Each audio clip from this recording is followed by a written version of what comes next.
माया रोते हुए अचानक से पहुंचती है सरपंच के पास, यानी गांव के प्रधान के पास। जैसे ही माया गांव के प्रधान के पास जाती है, उससे पूरी स्टोरी बताती है।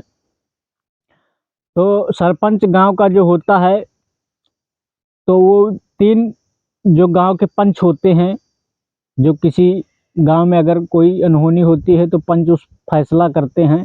3-4 पंच इकट्ठे करता है और गांव में पंचायत का माहौल बन जाता है। पंचायत उस लगने ही वाली थी और माया रोते ही जा रही थी। जी हाँ दोस्तों, मैं हूँ आरजे पटेल और एक ऐसी क्राइम की स्टोरी लेकर आया हूँ जिसे सुनकर आपको हैरानी होगी।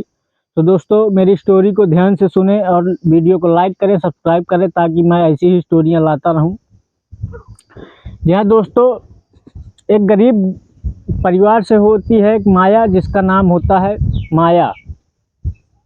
माया एक मजदूर किस्म के घर में उसका विवाह होता है, जिसकी 5 वर्ष विवाह के 5 वर्ष बाद उसके पति का देहांत हो जाता है। माया अकेली रह जाती है। उसके एक बेटा होता है जो आज 18 वर्ष का हो जाता है। तो माया अपने बेटे दीपक की और उमा नाम की लड़की की एक पास के ही गांव में शादी कर देती है। तो माया अभी बूढ़ी नहीं हुई थी, उसकी जवानी की उम्र थी। माया को भी लगता था कि कोई ऐसा मर्द मिले जो मुझे अपनी ताकत भरी बाहों में कस ले, तो मेरा बदन चूर चूर हो जाए। यहाँ दोस्तों होता क्या है कि जब जैसे ही रोज़ सुबह माया के बहू और बेटे दोनों जगा करते थे, तो जैसे ही बहू की नज़रें माया के ऊपर पड़ा करती थी, तो माया को एक जलन सी महसूस हुआ करती थी। जैसे उसकी ये बहू सुबह अंगड़ाइयाँ लेती, तो माया को जलन होती कि काश मेरा भी कोई मुझे भी गले लगाने वाला होता, कोई मुझे एक मजबूत मर्द मिल जाता जो मुझे भी कस की अपने बाहों में भरता, तो मेरा भी बदन चूर चूर होता। इसी चाह को लिए माया बैठी सोचा करती रहती थी। माया काम किया करती थी। गांव का ही एक जिम्मेदार का बेटा, जिसका नाम होता है मुकेश, उसकी नज़र माया पर होती है। माया को भी पता होता है कि गांव के जिम्मेदार का बेटा मुकेश मुझ पर बुरी नज़र रखता है। तो माया खेतों में काम किया करती थी उसी जिम्मेदार के यहाँ। तो उसका बेटा काम करवाया करता था अपने खेतों में।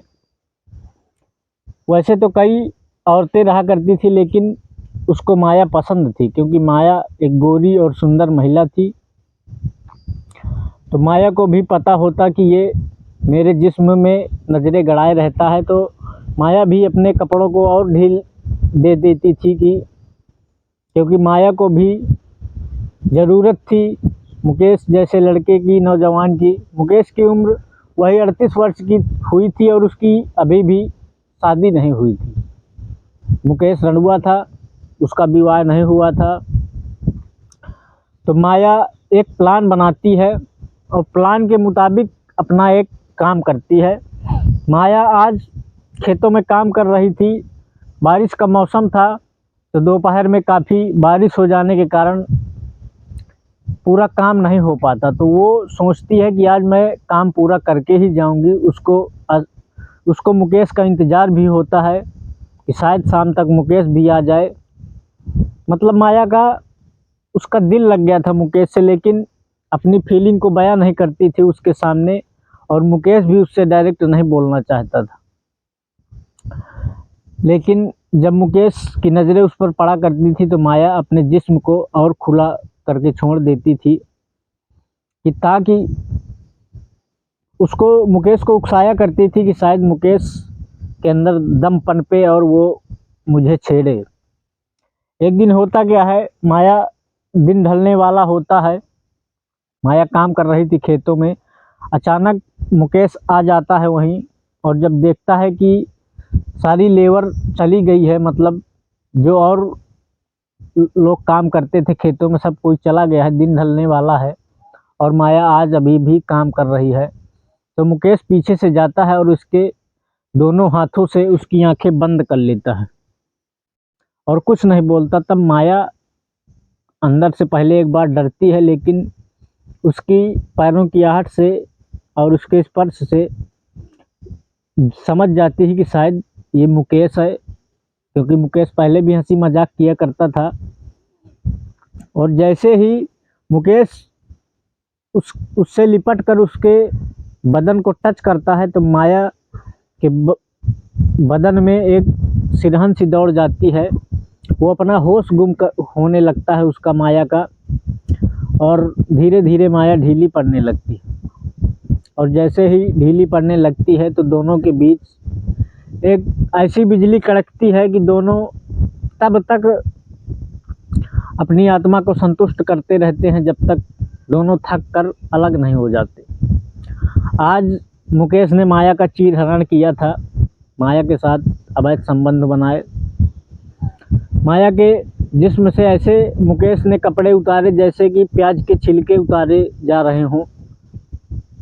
अब सारा कुछ होने के बाद माया अब एक दिमाग लगाती है कि क्यों ना मैं इसके साथ एक चाल चलूं, ताकि मुझे कोई, शायद बात अगर बैठ जाती है तो मुझे एक मर्द मिल जाएगा जो ये मजबूत भी है मुकेश, और मेरे जिस्म को तसल्ली भी मिली माया के।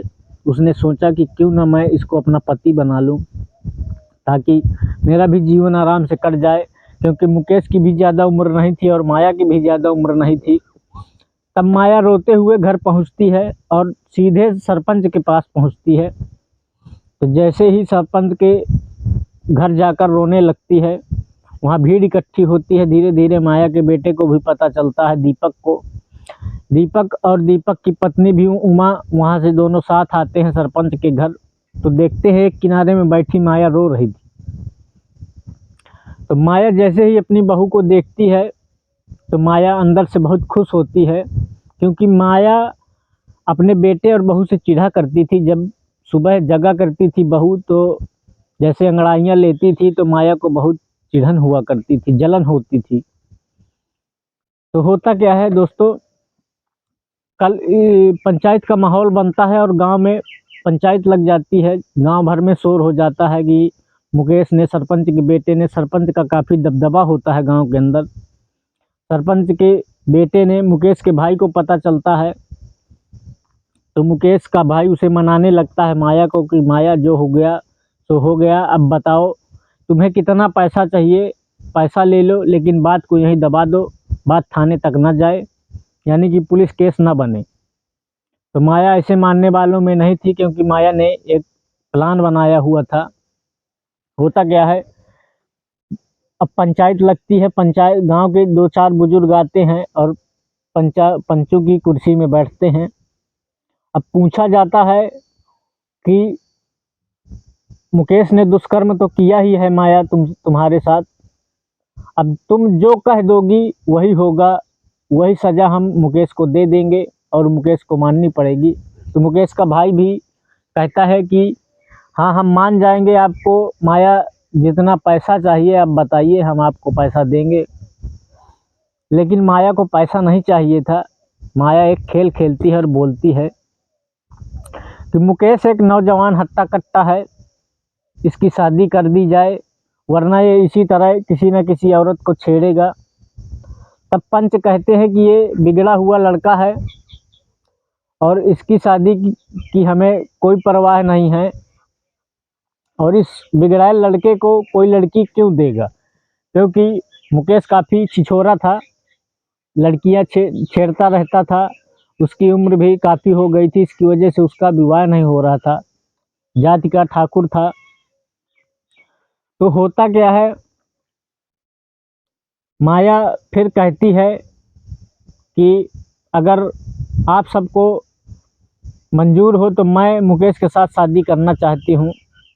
वहीं उसकी बहू सोच रही थी माया की कि माँ जी अच्छा 2-4 लाख रुपया ले ले तो हमारा घर, हमारी गरीबी दूर हो जाए।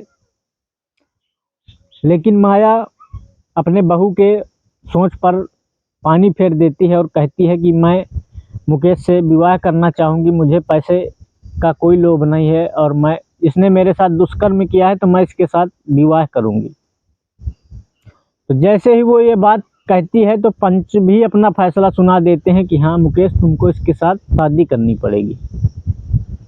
तो दोस्तों दोनों का विवाह कर दिया जाता है और दोनों की आज सुहाग रात होती है। सुहाग रात मनाते हैं, बड़े ध्यान से बड़े अच्छी तरह से बेड सजाया जाता है। आज माया बहुत खुश थी क्योंकि उसको खुलेआम अपनी बाहों में भरने वाला एक मर्द मिल चुका था, जो हट्टा कट्टा नौजवान था, जिसके लिए माया तरसा करती थी। आज माया खुद उसके जिस्म से खेलना चाहती थी।